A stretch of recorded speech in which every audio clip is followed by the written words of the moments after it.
E aí, galera, começando mais um JimmyCast, e o assunto aqui é música, arte, profissão e muito mais. E hoje com meus amigos Max Ferraz.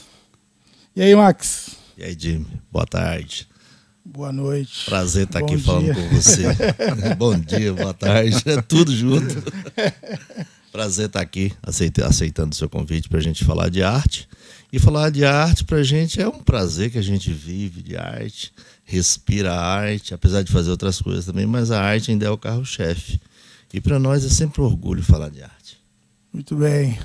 E meu amigo Olímpio Alves. Então, Jimmy, há uns dias que a gente não conversa, né? E estou vendo você que você está muito bem, que bom, né? Uma cabeleira assim invejável, né? Um cabelo bonito. Tá bem fisicamente, que legal. Então, Jimmy, prazer estar com você aqui também. Muito obrigado pelo convite e espero que a gente possa realmente corresponder à expectativa vossa. Sim. Antes de mais nada, se inscreva no canal, ative o sininho, comente, curta aí, ok? Vamos começando aí mais um JimmyCast. Pergunta aqui para os dois. Como era o cenário da música em Rondonópolis quando vocês começaram? Quem responde aí? Quem começa? Como era o cenário? Na verdade, eu sou de um tempo já bem primeiro que vocês, né? Eu cheguei primeiro que vocês, sou mais velho. Já estou com 66 anos. Então, quando eu comecei realmente a me interessar por música, foi na época de escola, né? Aquela coisa de... Acho que como quase todo mundo foi na época de escola, né? A gente igreja, né? a gente via os companheiros, escola, os amigos tocando, enfim, e foi na época dos festivais, assim, festivais bem simplórios, assim, mas havia muitos festivais. E eu tenho uma origem já de família que a minha mãe, por exemplo, tocava sanfona, violão, viola, né? Não sei como aprendeu tudo isso no mato. Mas, enfim, eu sempre fui um apaixonado. Então, assim, logo percebi que eu ia tocar alguma coisa. E eu não sou um exímio instrumentista, mas eu arranho um violão e gosto de compor, de cantar. Então, desde sempre eu participei de festivais. Eu gostava sempre dos festivais que haviam músicas inéditas, né? Até porque eu tinha um pouco de facilidade para compor. E naquela época era mais difícil, na Rondonópolis não havia vida noturna, né? Então, assim, era mais para brincar mesmo, né? E a gente participava de rodinhas de viola, essa coisa. Mas, assim, a época do profissional, né? No meu caso, que eu comecei a gravar discos e tocar à noite, né?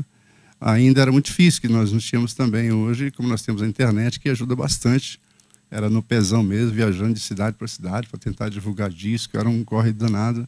A concorrência muito grande, era muito mais difícil. Inclusive, para gravar um disco era muito mais caro, né?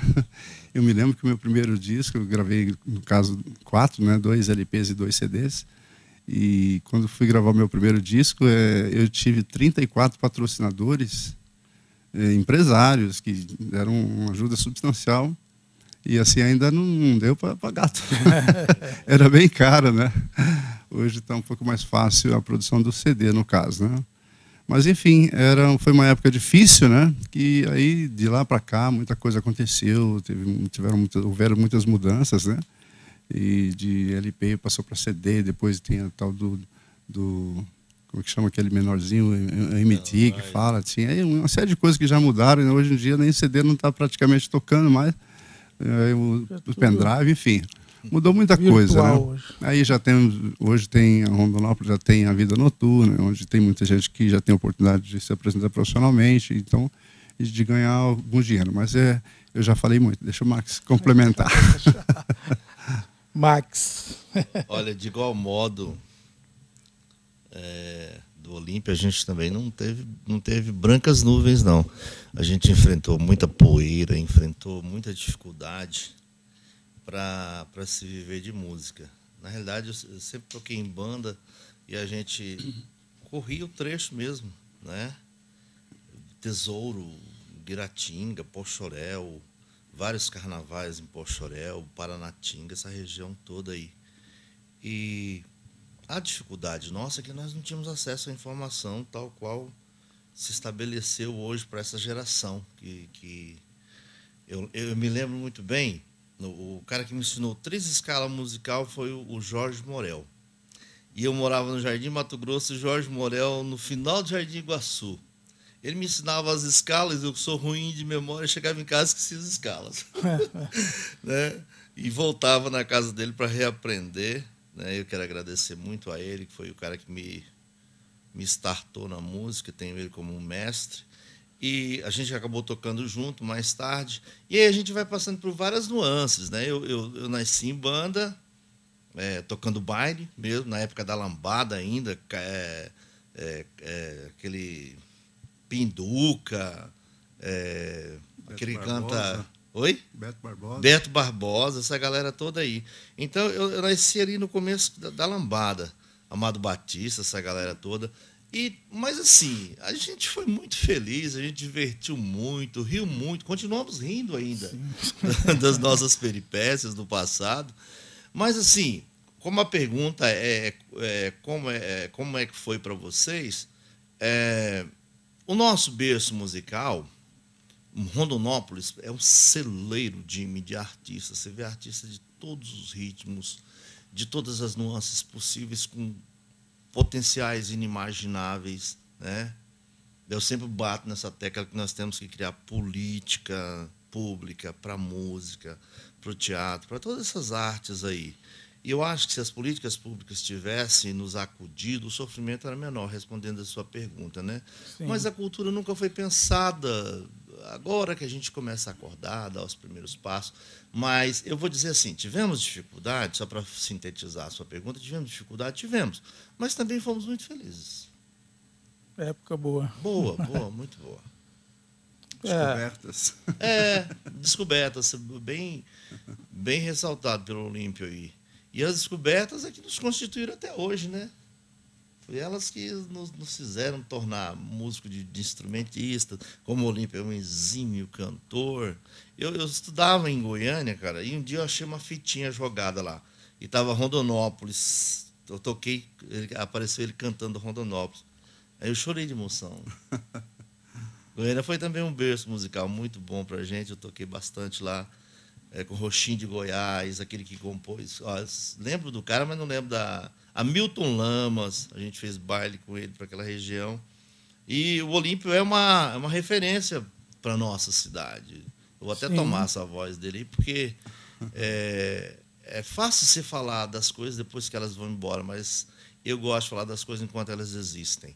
E o Olímpio, inarredavelmente, tem uma importância muito grande, porque ele foi felicíssimo em gravar uma música que todo mundo conhece, todo mundo sabe cantar um pedacinho de Rondonópolis. Se fosse São Paulo, era sucesso mundial, né? Mas como é Rondonópolis, a gente fica na região. Essa música nos traduz parte dessa pergunta que você lançou para a gente. Ela traduz muito o crescimento de Rondonópolis. Se a gente fizer assim uma figuração nela, ela traduz o algodão, ela traduz a soja, ela traduz a evolução da cidade, ela traduz as chegadas desses imigrantes que para cá fluíram e que trouxeram riquezas e que trouxeram tecnologias para essa terra indígena ser o que ela é hoje. Muito legal. Falando nisso, conte a história aí dos seus discos, LPs. Na época, você gravou 4 LPs? LPs foram 2, né? 2 LPs e 2 CDs. Então, como que era gravar na época lá? Então, Zé, eu participei de alguns festivais cuja premiação seria a gravação. Eu ganhei uma vez um festival, mas não levei o prêmio. Vale dizer que ele é a Papa Festival, viu? Leva todas. Aí, assim, acabei não recebendo esse prêmio. Eu cheguei a viajar, a gravar, fui para São Paulo. Na verdade, a gente não tinha dinheiro, dependíamos de quem nos garantiu o prêmio, né? No caso, a gravação do disco, quando ganhamos o festival. Aí chegamos aí no estúdio e gravamos, e eu nunca vi esse trabalho, nunca foi concretizado, nunca se completou esse trabalho. E eu também abandonei, deixei para lá, não tinha nem condições de estar andando atrás disso aí também na época. E aí quando gravei o primeiro, foi na verdade assim, sempre cantei muito em festas de igreja, né? Nessas confraternizações, almoços, beneficentes, e eu nunca cobrava nada. E aí, um belo dia, dos empresários que estavam na festa falou assim: rapaz, esse cara tem talento, vamos ajudar ele a gravar um disco. Aí chamou outro. Aí já começou uma meia dúzia lá, já se juntaram lá e falou: eu vou dar tanto.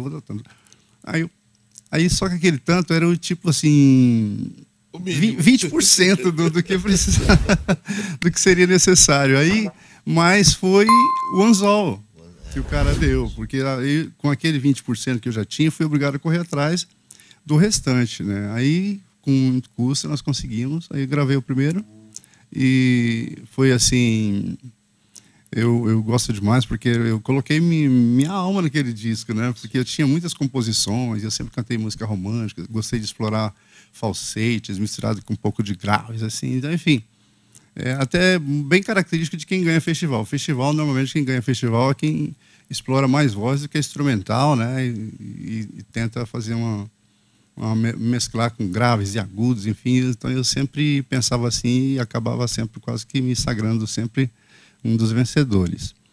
E assim, aí gravei esse primeiro disco assim, e aí fui para o estado inteiro, no pezão mesmo, nas rádios, já para o pessoal tocar, né? E o pessoal queria cobrar para tocar, aquela dificuldade, né?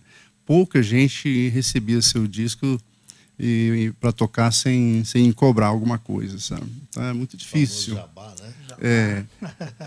Aí eu falei, como que eu vou fazer para conseguir emplacar disco, né? Música minha. Aí no rádio aqui, às vezes eu tinha a resistência, até aqui na minha cidade mesmo, naquela época FM não dava muita moral assim para quem era da casa, não, sabe?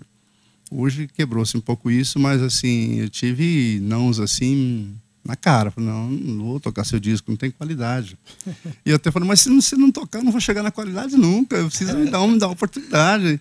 Aí eu sei que fui correndo, trabalhando, e aí daqui a pouco eu fiz dupla com Elvis, que era era parte da minha banda, ele, né?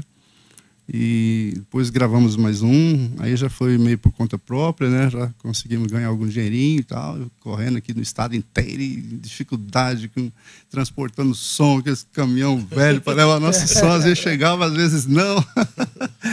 Era bem difícil. Aí depois as coisas foram ficando mais fáceis, né? E aí chegou já o CD, né? Esse CD já um pouco mais barato. E eu gravei mais 2 CDs depois. Aí tive que parar de inclusive, no momento bom, que eu achei até que consegui conquistar um espaço maior na música, mas tive que parar por problemas com a voz, né? Eu sempre tive problema, principalmente com fumaça, de qualquer natureza. Fumaça de palco, fumaça de espetinho, fumaça de churrasco. Chegou a fumaça em mim, a minha voz, tchau. Aí isso me levou a parar. Eu estava num momento até bom, achei que ia conseguir um espaço maior. Mas fui obrigado a parar por ali. Fui até processado em Jaciara, que eu não dei conta de fazer um show lá por conta disso, né? Aí resolvi parar. Depois até operei o nariz para dar uma melhorada, ver se melhorava a questão respiratória aí para...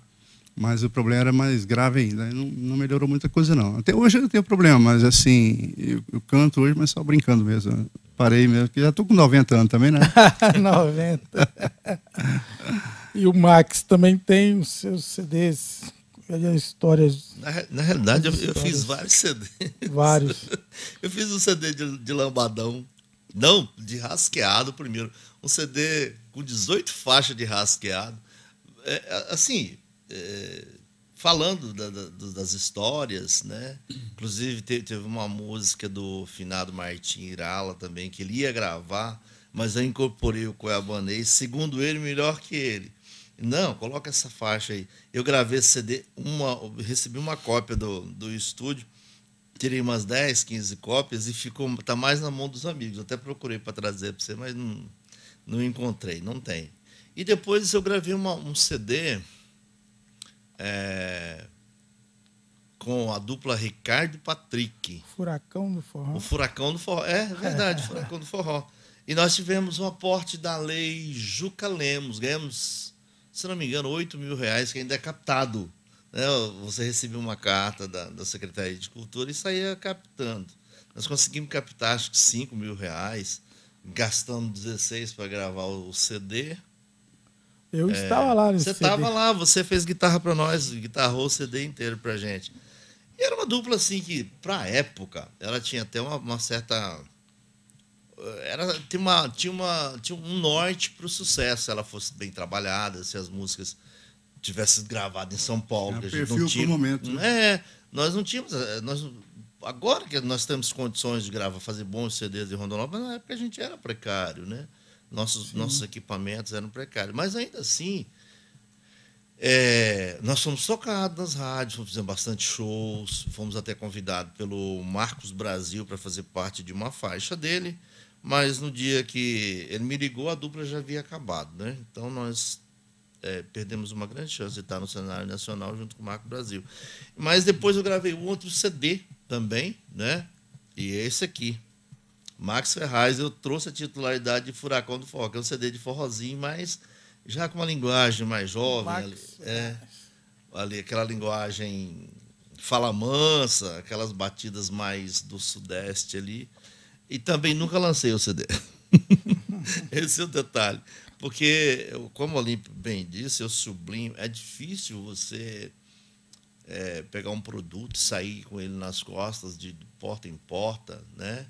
E quando você não tem essa notoriedade da qual o Olímpio fala, as pessoas nos olham com olhares de enjeitado mesmo. A palavra certa é essa, enjeitado mesmo. Desqualifica o seu produto. Diferentemente, Jimmy, de Cuiabá, né? O lambadão só é o que é, o rasqueado só é o que é, porque os radialistas abraçaram a ideia. Houve uma convergência ali de lei, de incentivo, dos radialistas entender que aquele processo eles poderiam ganhar também. Muito radialista ganhou muito em cima do lambadão e do rasqueado, né? E se tornou o que é. Eu acho assim, diferentemente do Olímpio, eu gosto de bater na tecla que a gente precisa discutir a cultura, precisa discutir os incentivos, porque tem os incentivos e eles não chegam nunca na mão de quem está produzindo, né? É uma pequena parcela, e o MINC, o Ministério da Cultura, tem esses dados, que é uma pequena parcela que é captadora de recursos, né? Até porque os grandes recursos, as montas de R$1 milhão, R$500 mil, fica só para o eixo Rio-São Paulo, Salvador, Fortaleza, Rio Grande do Sul, e uma pequena parcela sobra. Quando essa parcela sobra, ela não tem como captar. Você vai ter que morrer na mão de quem capta. Aí o cara te pede 25%. Isso acaba sendo um desincentivador da arte. Ainda hoje, o ministro da Cultura, Mário Frias, estava no programa Opinião falando justamente isso que eu estou falando. Não é um choro meu, não. É um choro de quem é pequeno produtor, que sabe que existem sérios recursos que a gente pode fazer. Olha para você ver, o Olímpio é um produto do festival. Luiz Telma é um produto do festival. Alvarito é um produto do festival. Banda Marinho foi a banda que mais tocou festival na nossa cidade. Se a gente fazer uma reminiscência, né, Olímpio? Ela é uma banda que acompanhava todo mundo. Então, os festivais, James, ele tem uma importância muito grande para lançar novos produtos. Veja bem, um amigo nosso que já não se encontra mais entre nós, o senhor Genivaldo Gomes, que fazia um domingo na praça. Eu não sei bem, o Olímpio... Prata da Casa. Prata da Casa. O Olímpio se lembra bem disso. Dali Praça dos Carreiros. Saiu, passou por ali. Temperos do Samba, Remeleixo do Samba, tantos outros cantores sertanejos que passaram por ali. Era uma porta de visibilidade para esses artistas que não têm condições de estar se apresentando nas casas, se apresentar no domingo. Né? É escola também, né? Acontecia muitos festivais de escola, né, Olímpico? O Olímpico que hoje... Não, eu estava me referindo assim, esses shows... Sim. Nos bairros, nas praças, acaba sendo uma escola para você treinar, isso, microfone, né? É a nossa faculdade, né? Então, como que a política e a música deveriam se relacionar para ver se isso... O Olímpio responde. O Olímpio também esteve na política. Na verdade, assim, eu acho que poderia ajudar realmente, muito mais. Até porque o orçamento... Todos os municípios têm o seu orçamento próprio para a cultura. É obrigado, por lei, ter. E o montante é um montante significativo, que dá para você fazer um trabalho com todos os segmentos da cultura, não só com a música. Depende só de você sentar, quem está lá na pasta, por exemplo, o secretário de Cultura, que é diretamente o responsável, sentar e projetar tudo isso. Buscar todos os segmentos da cultura, ouvir, pelo menos os representantes, aqui, infelizmente, a Rondonópolis não tem em todos os segmentos, não temos representantes de alguns, mas ouvi-los e ver qual é a demanda, né? Essa é uma coisa que eu tentei fazer para conseguir convencer o poder público. Quando falo poder público, a Câmara Municipal também é um poder público, mas ele não demanda do direito de canetar, ele não tem esse poder de decretar as coisas. Vou fazer isso. Não, infelizmente, o vereador é limitado nessa questão de decidir sobre um projeto. Ele não pode fazer um projeto que incida em custo de 1 centavo para a prefeitura. Se você fizer um projeto que obrigue o prefeito a gastar 1 centavo com alguma coisa, o projeto já é inconstitucional, nem pode fazer. Então, o povo não sabe, muita gente não sabe disso. Mas o vereador ele só tem a voz lá para gritar e vai por aqui, por aqui, por aqui, por aqui, nesse aspecto, sabe? Então, assim, o orçamento que ele começa o ano é um orçamento, não vou falar de valores aqui, mas é de milhões, tá? Para a cultura. Só que esse valor que está lá disposto para a cultura, ao longo do ano, o prefeito tem o poder, o direito de pedir que a Câmara, que os vereadores mudem aquele recurso para ali, tira dessa pasta e põe naquela. E aí o vereador que quer defender a cultura, ele chega lá no microfone e briga. Não, pelo amor de Deus, deixa esse recurso ser para a cultura. Ele precisa de fazer um projeto que vá contemplar os segmentos da cultura, aquele. Esse dinheiro é para isso. Mas, normalmente, os prefeitos, eles têm maioria dos vereadores para fazer. Infelizmente, me desculpem aqui, não estou falando o nome de ninguém, mas, assim, sempre o prefeito tem a maioria do lado dele para fazer isso, e uma vez que aprovou, os vereadores aprovaram, tirar de uma pasta para pôr na outra, ficou legal, não é ilegal. É imoral, mas não é ilegal. Entendeu? E sempre foi desse jeito. E aí, é aquilo que vocês sempre falam, eu assisti já alguns programas seus aqui, vocês falam sempre aqui, e é verdade, a cultura é relegada deixa isso aí, deixa esse povo. Tipo assim, esse povo não sabe ganhar dinheiro e quer vir atrás de dinheiro dos outros. Mas, normalmente, quem faz cultura é gente mais humilde, que não tem dinheiro para se bancar nisso, e ele começa realmente incomodando aqui, ali, mas é para o bem geral de todo mundo. E aí você vai entrar no seu carro, você gosta de cultura. O que você faz? Já liga o rádio. Opa, tem alguém fazendo cultura aqui para você. Sim. Então, e normalmente não é gente rica que está lá fazendo aquilo, não. A gente começou a ralar. Você viu agora a Marília Mendonça, o pessoal falando bastante dela aí. Ela começou tocando à noite por R$50, né? Foi tocar de graça em algum lugar. Então, não é fácil. Cantar, pensa que cantar é só chegar ali e cantar. Não é, tem toda uma coisa por trás, né? Um monte de investimentos e estudo, enfim. Mas, voltando a falar sobre a questão do que a política poderia fazer pela cultura, mas não é só pegar e arrumar o dinheiro ali, não, estamos para fazer isso. Não, é sentar, conhecer os segmentos da cultura todo, ver qual é a demanda de cada um e falar, nós vamos fazer esse ano isso, nós temos condições de fazer isso. O que é mais relevante para o município é isso e tal. E investir, mas não é feito, porque não sobra. Chega no final do ano, aquele dinheiro todo que estava lá foi saindo devagarinho ao longo do ano para outras pastas, com o consentimento dos vereadores, infelizmente. E daí você fala, o Olímpio passou lá, mas o que o Olímpio fez? Não pouca coisa. E talvez alguma coisa que eu fiz foi com dinheiro do próprio bolso, fazer algum barulhozinho, para não passar em branco. Assim, é muito difícil, Jimmy. E eu achava que era um pouco mais fácil chegar lá, mas a coisa lá não é falta de falar, de brigar, de cobrar, de sugerir, é falta de parceiros para fazer a coisa virar. Max. Na realidade, ainda voltando um pouco na gestão do Olímpio, o Olímpio foi uma voz muito solitária dentro da Câmara, muitas vezes acompanhando pelo rádio. A gente via ele chamando os artistas para discussão. E ele passou a ter uma grande vergonha com um determinado prefeito, que o prefeito pediu, ele conseguiu uma audiência com esse prefeito, e o prefeito pediu para eles convocar a categoria, né? Vai aparecer 300 artistas.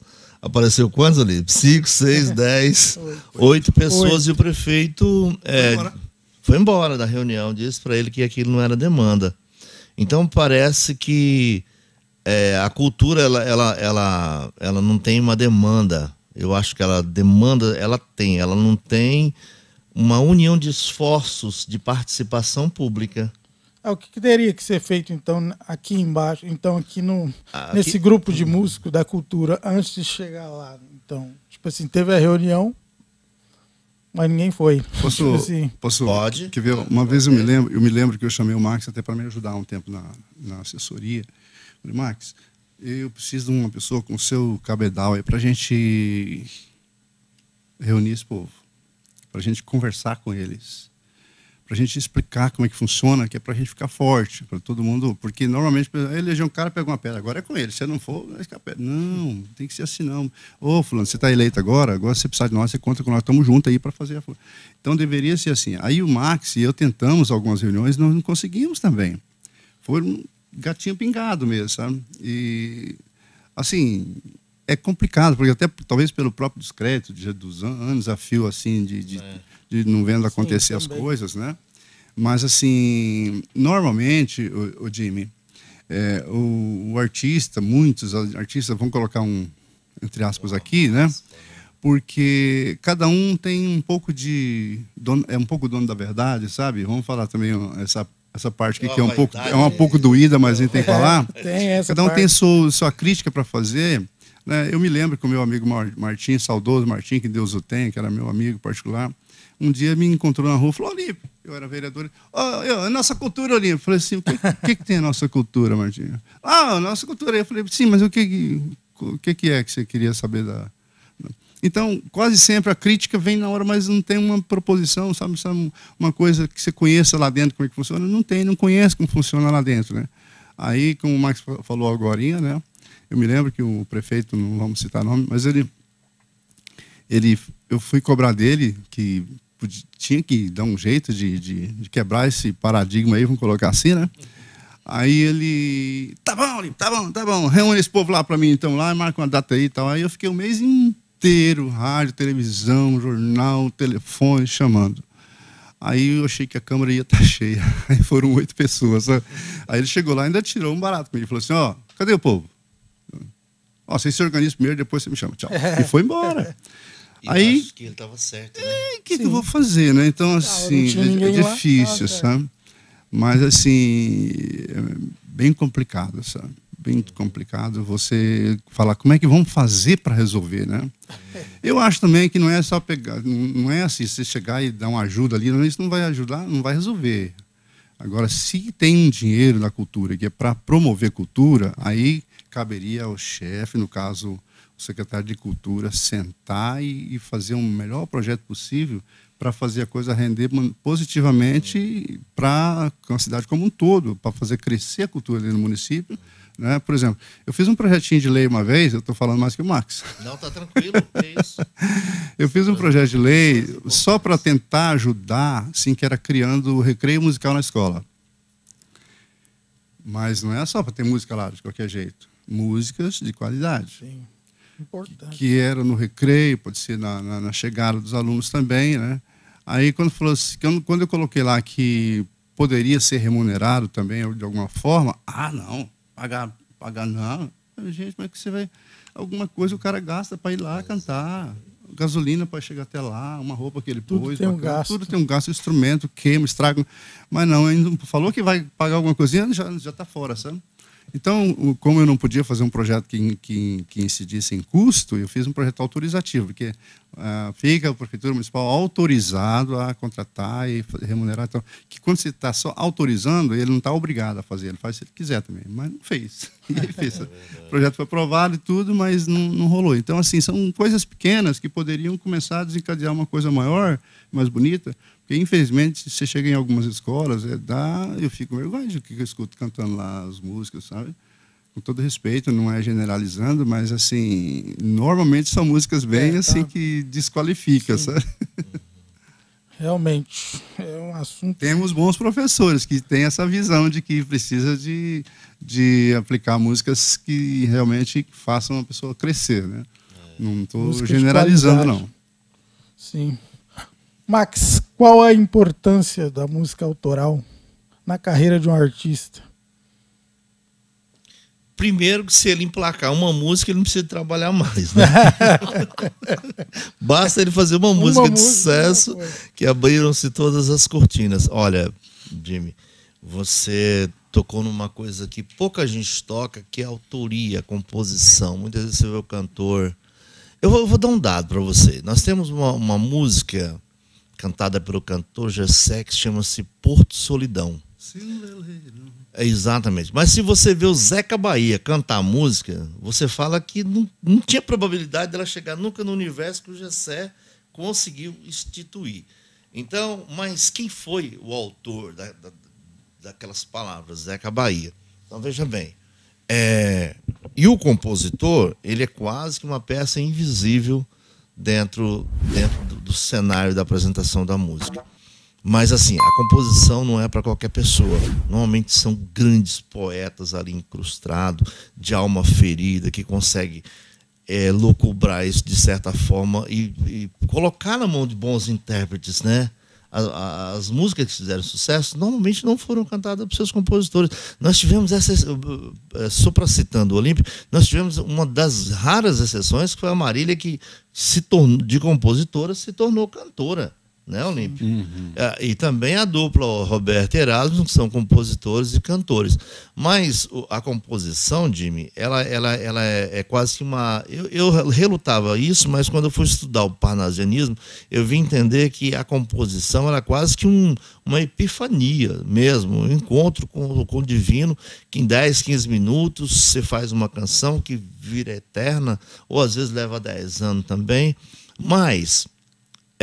e aí a gente também estende para vários outros segmentos das áreas artísticas. Já visto como escrever um livro, como citar uma poesia, como fazer um artesanato, como fazer uma peça de dança, que tudo é composição. Começa aqui no campo das ideias para depois se estatuir no campo das ações. E o compositor brasileiro, ele é muito versátil, porque o Brasil, por ter uma pluralidade de povos, ele para cá também afluiu muitos pensamentos, que isso dá punch para as pessoas fazerem boas artes. Nós somos uma mistura de muitas coisas. É por isso que nossas canções elas conseguem assambarcar toda a grandeza do nosso país, toda a grandeza do nosso povo. Para mim, a composição é a arte primeira. Inclusive, o artista, o compositor, ele, como o Max citou muito bem, ele é um pouco mais anônimo, mas assim, quase sempre tem que se combinar. As duas coisas, o bom compositor com o bom intérprete, né? Por exemplo, o Moacir Franco, falando minha praia mais sertaneja, né? Muito prazer em revê-la, você nunca está bonito. Moacir Franco gravou bem antes, é o compositor da música, né? E estourou com o João Mineiro Marciano, né? Então tem música que combina não com o autor, mas com outro. Eu acho assim, porque tem algumas pessoas que conseguem entregar a mensagem diretamente ao coração, né? E de outros se tornam o jeito de cantar, o jeito de cantar. Exatamente. E agora, assim, é fundamental. Eu gosto muito. Quando eu trabalhei no rádio, eu tive um tempo de locutor também, e eu via que aqueles trabalhos bem elaborados, estão uns discos novinhos lá por falta de uso. E aquela coisa que fez, assim, toque de caixa, qualquer jeito, né? Essa coisa de modismo aí, essa música que como se diz, é consumida diariamente, assim, sem prestar atenção na letra. O pessoal que gosta, porque tem muita gente que não escuta a música, ela escuta o barulho da música e vai, né? Eu, por exemplo, gosto de ouvir a música, né? Ver a letra, a melodia, os arranjos, né? Eu escuto assim. E você vê que aqueles trabalhos bem elaborados, os discos estavam lá novinhos, sem ninguém executar, porque ninguém usa, não toca, né? Aí dá uma dó, né, rapaz? Você vê um trabalho bem elaborado A gente fala, né, Olímpio, não te interrompendo, mas já te cortando, que tem o descarte do rádio, né? Que é muita coisa que eles têm que jogar fora. Muito. Acho que mais joga fora do mais joga fora do que toca. Porque a rádio também, Olímpio, ela paga o ECAD, né? Então é uma encruzilhada de várias saídas, porque... uma vez que ela tem que pagar o ECAD, então ela, quando vai tocar uma artista autoral, ela não tem lucratividade nenhuma, né? Então, essa questão do ECAD, né? Muito pouca gente conhece isso, né? O povão mesmo assim não sabe o que é isso, né? Talvez fosse um momento, talvez uma outra oportunidade de discorrer sobre um pouco para explicar um pouco para o povo como é que funciona, que todo mundo paga ECAD, né? Exato. Todo mundo que consome música de uma maneira geral, quem está ganhando dinheiro com ela tem que pagar também. Exatamente. Eu acho assim, Olímpio, eu acho que o ECAD ele devia pertencer à estadualização. Hoje ele é um escritório, um apêndice, né, na arrecadação. Ele não faz parte do governo. Quando foi na época que o Getúlio Vargas teve essa brilhante ideia de formar isso daí, porque a gente sabe que tem pessoas sérias no mercado, tem pessoas sérias, mas em alguns lugares tem pessoas que não, que atuam de forma desvirtuosa da realidade ética, né? Então, haja visto em Rondonópolis mesmo, eu fui para o jornal, eu tenho uma matéria no jornal censurando o ECAD, porque as cobranças não era via boleto, as cobranças eram em loco. Isso é uma denúncia que eu fiz à época, e o cara sumiu uma época e depois aparece de novo, você está entendendo? Agora, eu acho que nós, por sermos uma cidade polo, o ECAD tinha que estar aqui, tinha que ter um escritório aqui, para a gente ver os olhos deles. Né? E trabalhar dentro de uma legalidade também, né? Porque eu sei que o ECAD aqui uma vez funcionava de maneira truculenta. E chegava, parando festa não pode, você tem que notificar, tem segunda notificação, você está notificado a comparecer amanhã, tal, depois, para você resolver uma situação sua lá. Mas não parar a festa aqui. Aí, se o cara não for, aí depois ele vai ter que se ver com a justiça, mas ele, na hora ali, não. Então, assim, havia truculência realmente. Eu fui num tempo que eu acompanhei um pouco isso, né? E os caras trabalhando na função sem conhecer o jeito legal de fazer. Ok, já estamos no nosso momento cultural aqui, mas vamos para o nosso momento cultural.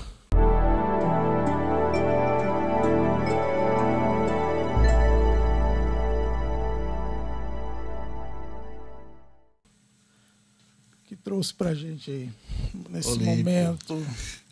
Bom, dos meus discos eu trouxe com capinha. Esse aqui é seu, tá? Eu espero que você ouça pelo menos um.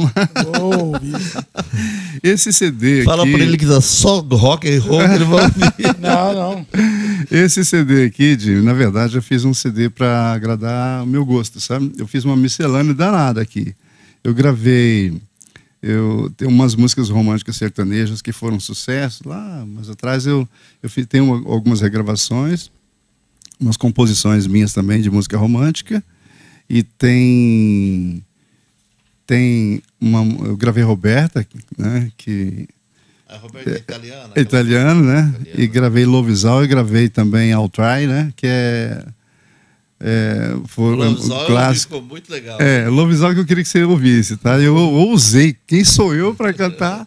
Porque normalmente quando a gente faz uma música, uma regravação, você tem que chegar pelo menos perto da original, né, cara? Então, Malcolm Roberts, cara, Ave Maria, aquilo lá era um trovão para cantar aquela música, né? Mas eu fiz o meu melhor nessa música aqui, sabe? E gravei tudo aqui no estúdio aqui mesmo, no caso foi no Araguaia, né? O Duran e o Eliseu, né? E tem uma música aqui que tem o contrabaixo do Gleidson também. Na beira do rio eu tenho algumas músicas, eu misturei, como eu falei para você, tem uma mistura total aqui.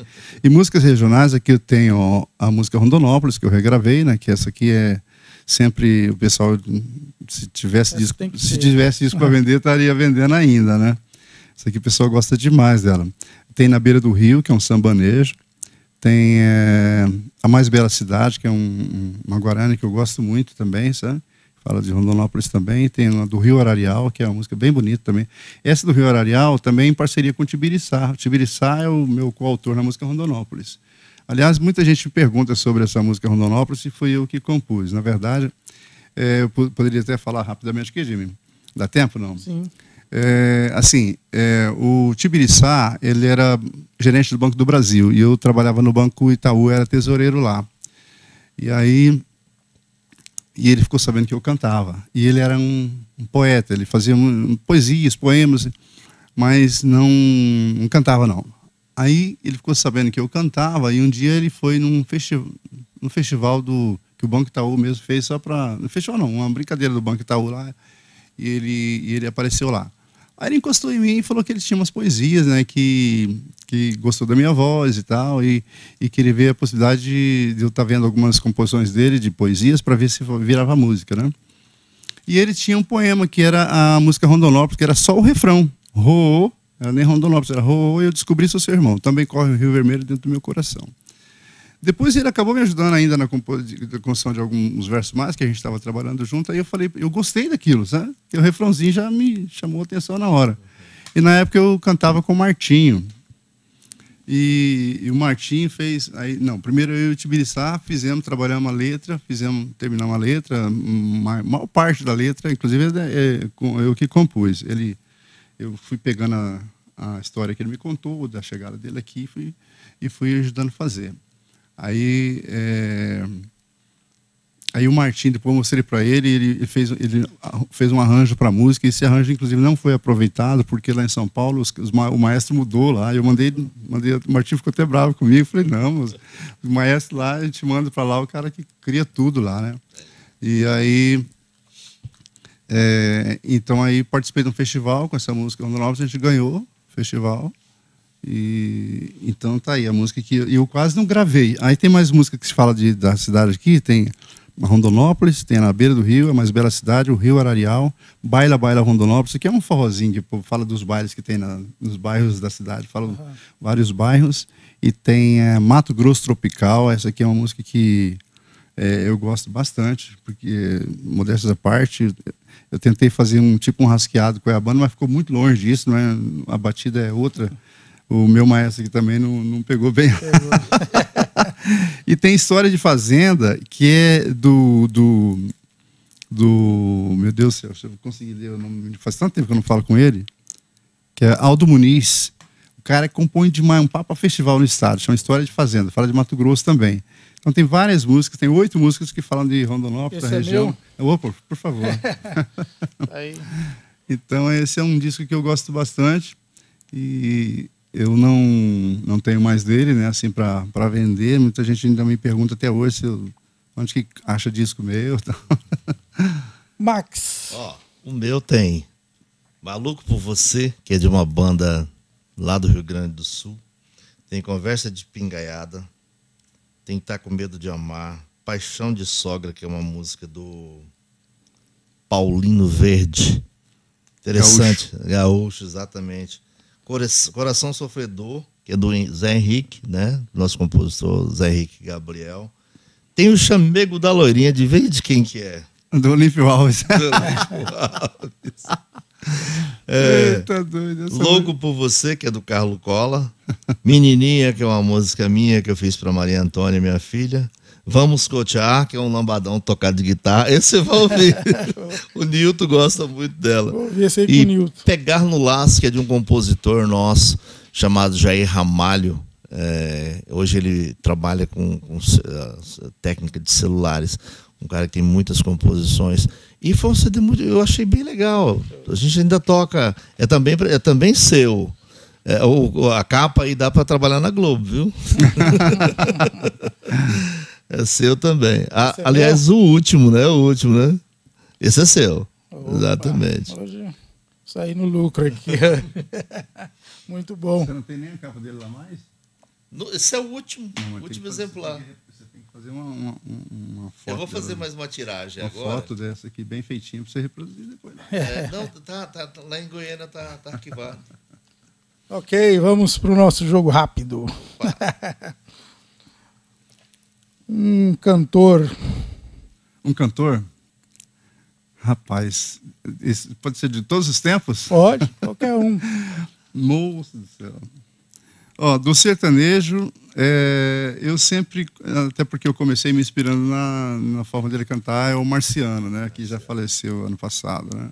Marciano, cantor. Do internacional, eu sempre fui muito fã desse Malcolm Roberts, cara. Eu acho que o cara, ninguém tem a voz daquele cara, um trovão.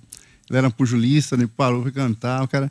E, assim, eu sempre fui muito fã da voz do Moacir Franco, sabe? Mas você não pegou a época do Moacir Franco que ele era fera, que ele já foi, cara, foi fera, cara, fera demais mesmo, sabe?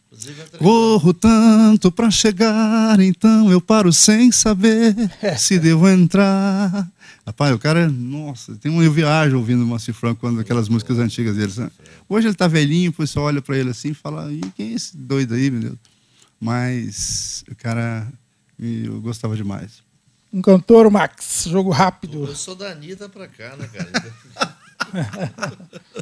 Boa. Você gostou? Olha, um cara assim que quando eu tô assim, ele me sensibiliza muito, chama-se Altemar Dutra. Ok. Era Altemar Dutra. Era um contemporâneo. Sentimental eu sou. Exatamente. Veja assim, pelo passeio que ele sabia fazer, ele faz nos playbacks, sabe? Assim, sem comprometer a métrica, ele ia pela rima mesmo, e isso me encanta muito na forma dele cantar. Mas eu também tenho outra inspiração, que é o Gessé, até porque o Gessé foi quem falou para mim assim, vai estudar música. Eles estavam montando o show no antigo ABR e eu vendo ele cantar. Eu falei, eu gosto de música. Ele falou, estuda música. Bem assim pra mim. Então não tem como você não ser fã do Gessé. Nós conhecemos pessoalmente, né? É. Até uma história interessante que você não sabe. O Olímpio Alves vendia disco, ele tinha uma discoteca. Essa história que me contou foi o Valdir Melo. Disse que um dia chega lá um cara cabeludo querendo vender disco pro Olímpio. E adivinha quem que era o cara? Zé de Camargo. Passou por aqui vendendo disco. Então a história de música de mim, ela tem muita poeira. Muita poeira. Vai lá. Uma música, jogo rápido. Nossa, uma música. Meu Deus do céu, uma música. Jimmy do céu. Só uma. Rondonópolis. Rondonópolis, pronto. Uma música, Max. Uma música, cara. Nós dois, Tadeu Franco. Um lugar. Um lugar. Chapada dos Guimarães. Um lugar. E a minha casa. Um esporte. Rapaz, eu gosto muito de esporte, mas eu fico com o futebol. Um esporte. 2. Futebol. Um filme. Ben-Hur. Um filme. Eternos. Música é? Segundo Nietzsche, o mundo sem música é a morte de Deus. Eu fico com essa frase. Uma música é? Paz do céu.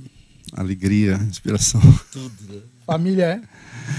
A família é Deus, cara. Nossa, é maravilhoso. Família. Ai, falar de família. Nossa, mãe do céu. Família é? É tudo. Deus. Olha, eu tenho uma visão totalmente antagônica de Deus. Muitos traduzem como um velhinho, malvado, outros como uma força. Eu acho que Deus é essa essência toda que compreende o universo. Para mim é tudo isso aí. Deus. Cara, É difícil, né? Difícil de mensurar, né? Deus muitas imagens que a gente tem na cabeça, né? Na verdade. Nossa, Deus é amor, não tem Amor, palavra, amor, não tem outra coisa. Amor. E amor, você é um cara muito romântico, fala a verdade, Olívio. Sim. Valeu, obrigado por ter vindo, valeu mesmo. Estamos terminando mais um Jimmycast. Foi um prazer. Agradeço a vocês. Foi um prazer falar sobre tudo que a gente falou, sobre a historicidade rondonopolitana e que a gente veio nessa fauna de arrasto junto com a história. Muito bom. Então, Jimmy, também quero agradecer a oportunidade ímpar para a gente, né? Na verdade, assim, essa pandemia toda aí, né? Nós passando um momento de dor, né? Na minha família, por exemplo, tivemos muitas baixas aí, mas assim, é uma alegria participar aqui com você, bacana, fico feliz pelo convite, espero que a gente tenha correspondido, pelo menos parcialmente, a sua expectativa e deixar um abraço para todo mundo, né? E dizer que Continue vacinando quem não vacinou, vamos deixar o orgulho de lado e, entendeu? Separar a política da vida, né? E vamos vacinar para a gente acabar o mais rápido possível com essa pandemia, porque Deus quer a gente feliz e se abraçando, né? E é isso, gente. Um grande beijo para todo mundo. Obrigado, valeu, até a próxima. Valeu. Tchau. Tchau, tchau.